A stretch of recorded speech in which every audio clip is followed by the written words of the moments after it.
आरोपी को गिरफ्तार करो। नीचे बैठ जाओ। प्रशासन मुर्दाबाद, मुर्दाबाद, मुर्दाबाद। पुलिस प्रशासन मुर्दाबाद, मुर्दाबाद, मुर्दाबाद। पुलिस प्रशासन मुर्दाबाद, मुर्दाबाद, मुर्दाबाद। डीडवाना प्रशासन होश में आओ, होश में आओ, होश में आओ। पहले तो पुलिस ने मार दी रबाट और बीच के अंदर एक प्लानिंग है ठोको हमारी दबाव में हमको दबाव यही दबाव है इसकी।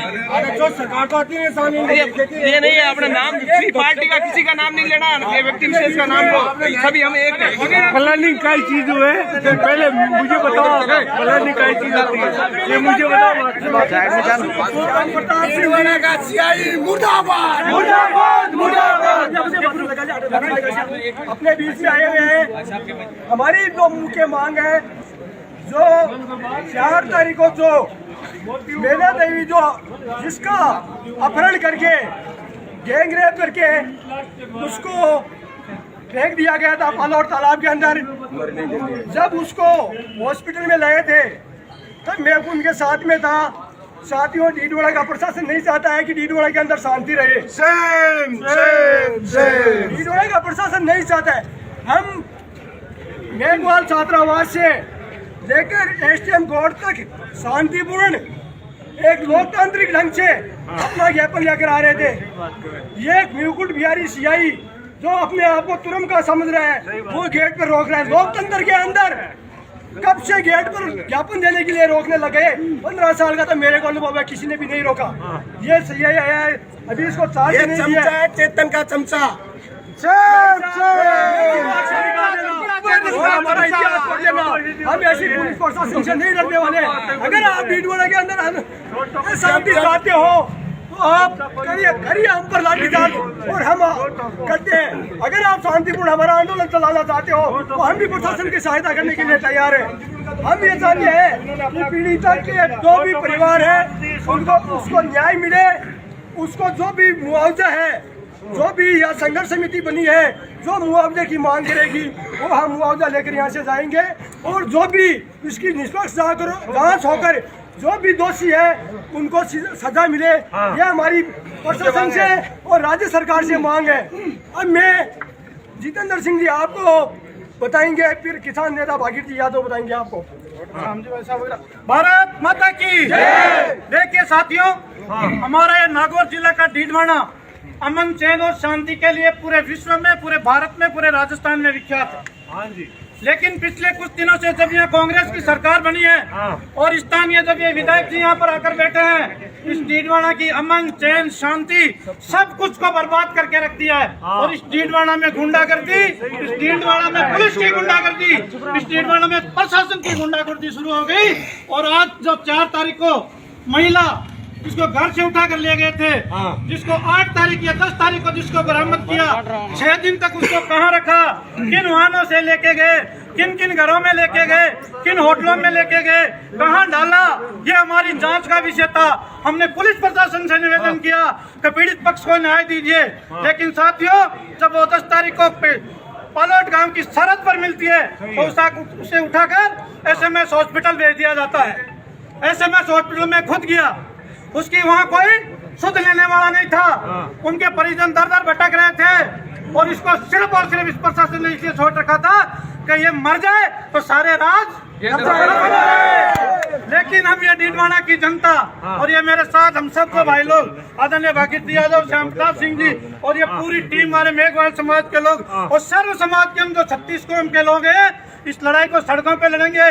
और आदरणीय सीआई साहब और हमारे पुलिस अधिकारियों से निवेदन है कि हमारा इस तरह से रास्ता मत रोकिए। रास्ता रोकने से समाधान नहीं होगा, रास्ता रोकने से आपके पाप नहीं रुकेंगे, रास्ता रोकने से हम रुकने वाले नहीं है। इसलिए पूरी ताकत के साथ हम सब उस पीड़िता को न्याय दिलाने के लिए बैठे हैं। सीबीआई से जांच कराइए, कई सफेद पोष बाहर आ जाएंगे और इस न्याय की लड़ाई में हम सब लोगों को मिलकर हाथ उठा के समर्थन कीजिए। हम इस अन्याय के खिलाफ लड़ाई लड़ेंगे। भारत माता की जय हो। अब किसान सभा के जिला के अध्यक्ष साथी भागीर जी यादव आपको बताएंगे।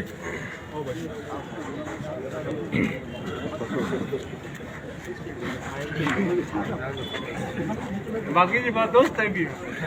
अरे इन साइड में करो ना। बैठ जाओ, बैठ जाओ, बैठ जाओ, बैठ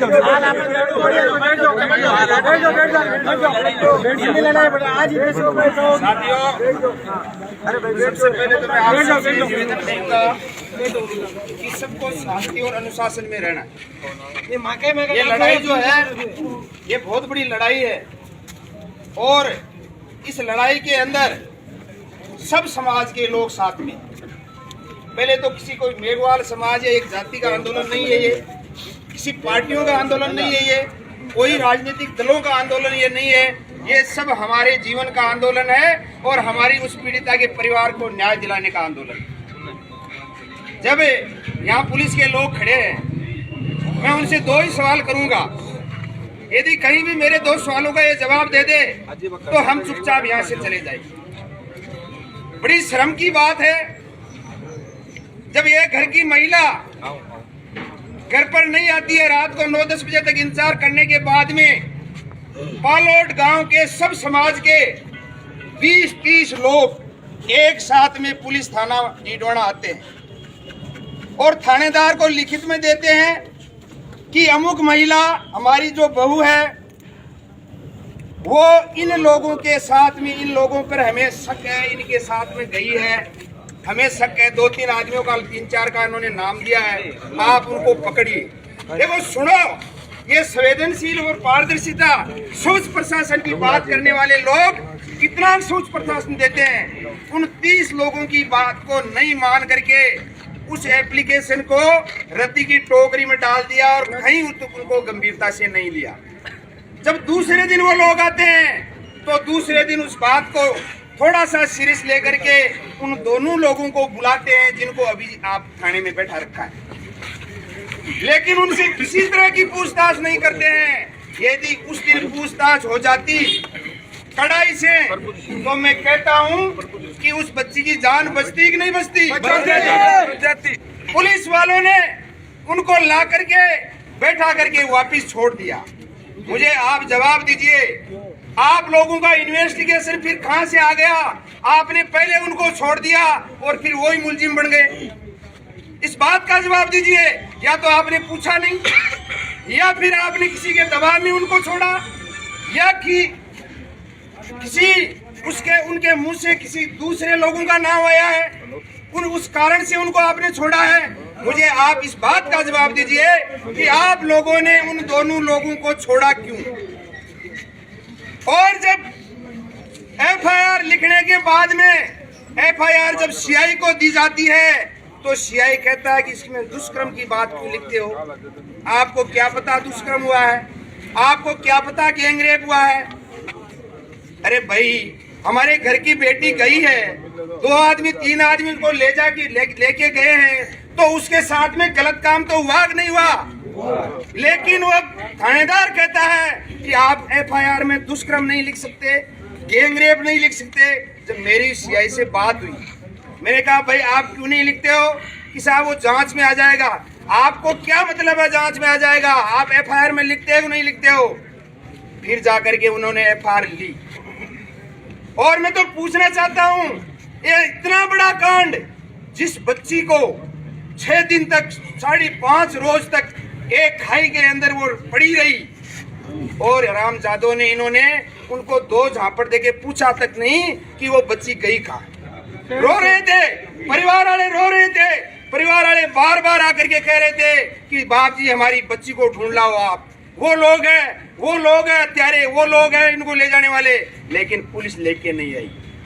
अब थानादार जी, आप लोग गेट को रोकते हो। पहली बार मैंने देखा है, हालांकि हमने आंदोलन ही लड़े जिंदगी के अंदर, लेकिन इस गेट पर वही खड़ा होता है रोकने के लिए जिनके मन में चोर है, गलत है, जिन्होंने न्याय नहीं किया है, भेदभाव किया है। जिस पुलिस ने अपनी वर्दी का दागदार किया है वो वहाँ खड़ा होता है। नहीं आज तक हमने यहाँ आकर के हमने धरने दिए, प्रदर्शन किए हैं, लेकिन ऐसा हमारा रिकॉर्ड नहीं रहा कि हमने कई ठेले पे मूंगफली भी उठवा ली। ये हमारा शांति और आंदोलन है, हमारा तरीका है। लेकिन आप लोगों ने गेट पे खड़ा रह करके ये साबित कर दिया कि डीडवाना की पुलिस वास्तव में निकृष्ट है। डीडवाना की पुलिस वास्तव में इसने गलत किया है। और ऐसे पुलिस अधिकारियों को जनता के बीच में आने का कोई अधिकार नहीं। मैं तो ये कहता हूँ कि एसपी साहब आ गए, यदि एसपी साहब नहीं आते तो वो और भी जांच नहीं होती और वो पीड़िता 10 दिन लगते, 15 दिन लगते।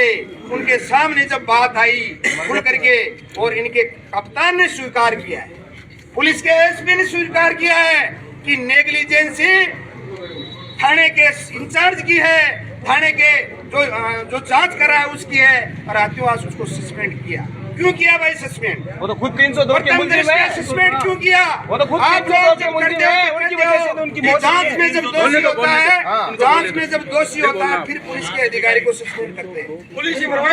लेकिन एसपी ने खुद ने माना है कि वास्तव में हमारे थाने की गलती है और गलती इतनी गंभीर है जिसकी हम कल्पना नहीं कर सकते। अरे तुम्हारे घर में भी बेटी और बहू है, तुम्हारे घर में भी औरतें हैं। सोचो तुम एक बार अपने दिल पे लेके कि ऐसा आपके घर में हो जाए, आपके साथ में हो जाए तो आप पर क्या बीतती हो।